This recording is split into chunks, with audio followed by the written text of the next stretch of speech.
Assalamualaikum warahmatullahi wabarakatuh. Berjumpa kembali bersama Konsep Kehidupan Channel. Mudah-mudahan kita semua sehat walafiat dan selalu dalam lindungan Allah Subhanahu wa taala. Amin ya rabbal alamin. Baiklah sahabat dan saudara-saudara, pada kali ini Sekalian, ada temuan baru dari Kiai Haji Amiruddin Utsman Al-Bantani. Ternyata klan Pak Alwi ini diam-diam ya saudara sekalian menyebarkan sejarah palsu terutama di website luar negeri saudara sekalian, dan ini banyak ditemukan oleh Kiai Haji Amiruddin, dan ini sangat-sangat berbahaya saudara sekalian. Mereka tidak mampu untuk mengelabui bangsa Indonesia sendiri atau bangsa Nusantara, ternyata di luar negeri diam-diam untuk menyebarkan sejarah palsu. Dan Kiai Haji Amiruddin diam-diam juga saudara sekalian meluncurkan kitab terbarunya, yaitu Minhajun Nasabiyin, yaitu kitab berbahasa Arab salinan daripada buku atau tesisnya Kiai Jamaluddin yang lagi viral saudara sekalian. Dan ada hal terbaru lagi, Kiai Jamaluddin mengusulkan bahwasanya pembelokan sejarah yang dilakukan oleh klan Ba'alwi ini sangat penting sekali untuk diusut oleh Bapak Menteri Kebudayaan yang akhir-akhir ini akan meluruskan daripada banyak sejarah bangsa Indonesia yang sudah kabur saudara sekalian. Dan penting juga untuk meluruskan sejarah daripada bangsa Indonesia yang dibelokkan oleh klan Balui. Sedikit-sedikit leluhur mereka sendiri, saudara sekalian. Selengkapnya mari kita sama-sama simak video berikut. Silakan. Pada kesempatan malam hari ini mengusulkan kepada Bapak Fadli John bahwa terutama mulai abad di mana agama Islam itu masuk Nusantara, ada upaya-upaya pembelokan sejarah masuknya Islam di Nusantara. Yang dilakukan oleh siapa? Yang dilakukan oleh klan Ba'alawi. Klan Ba'alawi sudah mempunyai kitab-kitab sejarah tentang masuknya Islam di Indonesia. Itu sekitar 12 buku-buku yang saya ketahui yang ditulis oleh Ba'alawi tentang masuknya Islam di Indonesia, bahwa masuknya Islam di Indonesia ini terkait dengan keluarga Ba'alawi semua. Nah, jadi mereka kitab-kitabnya memang tidak beredar di Indonesia. Ini kebanyakan kitabnya beredar di luar negeri. Mereka mencatat di Wikipedia. Mereka rajin mencatat di portal-portal Timur Tengah, bahwa Islam di Indonesia, Islam di Malaysia, Islam di Brunei, Islam di Thailand, Islam di Filipina, itu semua disebarkan oleh kaum Ba'alawi.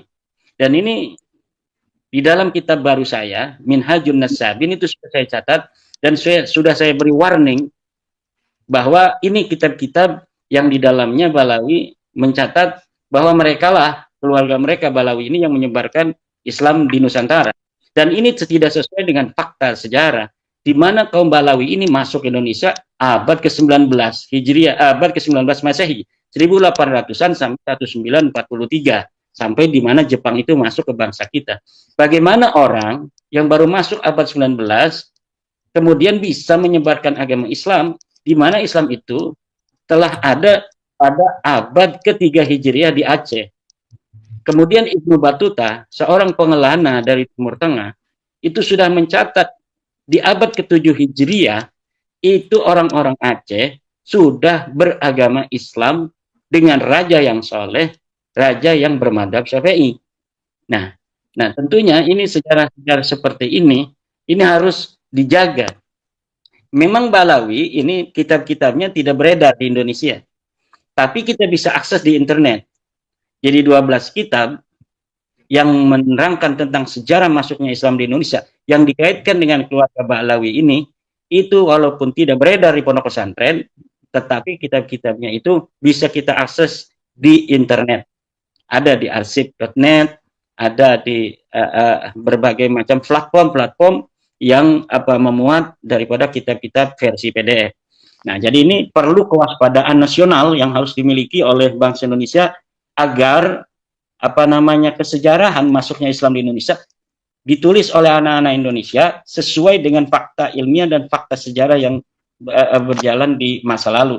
Jangan sampai orang lain menulis sejarahnya sendiri, padahal dia tidak ada kaitan dengan masuknya Islam di Indonesia. Mereka menulis sejarah itu untuk kepentingan keluarga mereka, bahwa keluarga mereka lah yang menyebarkan agama Islam di Indonesia, padahal pada saat itu mereka tidak ada di Indonesia. Mereka baru datang sebagai pekerja di pertanian, di perkebunan, itu tahun 1850-an. Kemudian Islam telah terbukti dan tercatat itu sudah banyak dianut di Indonesia pada zaman Ibnu Battuta. Jadi dalam kitab Ibnu Battuta itu sekitar 700 Hijriah itu Masehinya mungkin 1000 berapa 400, itu ya? 1300 mungkin ya. Kan 700-an ya? beda 700, anggap beda 700. Beda 700, beda 500 tahun kali ya. Ya, bisa. 571 tahun lah Nabi Muhammad itu kan. Ya, jadi pada abad ke-7 Hijriah di Aceh, Sumatera itu sudah ada raja yang beragama Islam dengan pemeluk yang beragama Islam. Bagaimana di Aceh sudah masuk Islam dengan seorang raja yang Islam dengan madhab Syafi'i yang sudah berkembang, kemudian dikatakan di dalam sejarah hari ini yang ditulis oleh Balawi bahwa mereka yang menyebarkan agama Islam di Indonesia. Ini wahai Menteri Kebudayaan Bapak Haji Fadlijon, agar ini diprotek, jangan sampai ini masuk ke dalam buku-buku pelajaran. Walaupun memang hari ini hanya orang-orang yang rajin untuk mengecek di platform-platform buku PDF di dunia maya yang bisa untuk mengakses, tetapi kewaspadaan itu penting.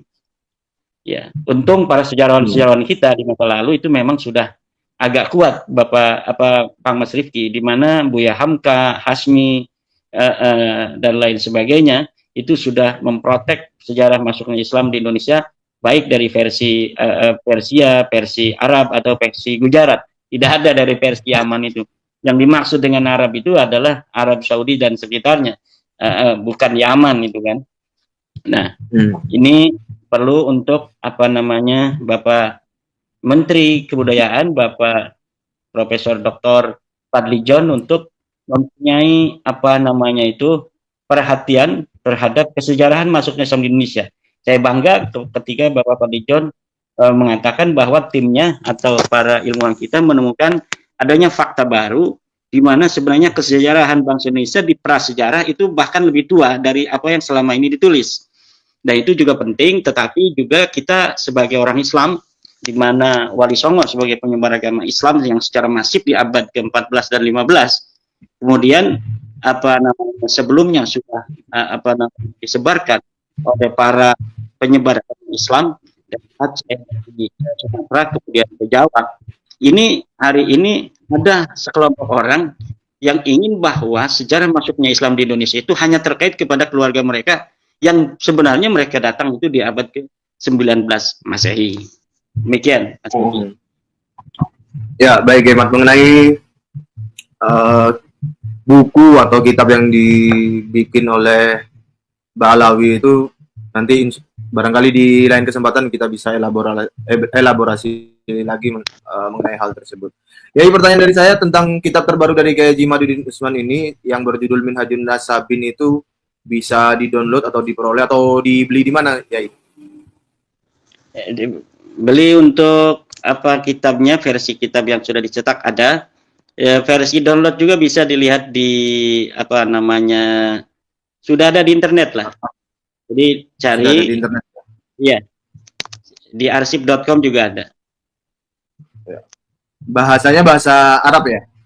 Bahasa Arab 270 halaman. Apakah ada rencana untuk diterjemahkan ke dalam bahasa Indonesia, ya Imat? Itu sebenarnya adalah rangkuman-rangkuman dari buku Ulama Nusantara Menggugat Nasab Palsu yang kemudian ditambah dengan penemuan-penemuan baru, penambahan-penambahan konten, sehingga akan lebih memperkuat dan memberi banyak wawasan-wawasan baru terhadap para pembaca, terutama kalangan pesantren. Kenapa? Karena kita kalau baca seperti buku buku Ulama Nusantara Menggugat Nasab Palsu ini, kayaknya kiai-kiai kita kurang merasa barokah gitu kan. Biasa baca kitab berbahasa Arab, ini membaca kitabnya berbahasa Indonesia, kurang keren lah untuk kiai-kiai kita. Jadi untuk kiai-kiai kita saya siapkan kitab yang berbahasa Arab dan itu sudah selesai beberapa hari yang lalu. Kemudian sekarang dalam proses dan versi PDF-nya bisa di-download di internet. Saudara sekalian, itu ya tadi penyampaian singkat dari Ki Haji Amiruddin Usman Al-Bantani. Nah, ini hal paling unik yang disampaikan oleh Ki Haji Amiruddin ya saudara sekalian, bagaimana beliau meminta kepada Bapak Menteri Kebudayaan kita yaitu Bapak Fadlizon untuk ikut andil di dalam membahas daripada sejarah klan Baalwi yang memang sangat-sangat mencurigakan.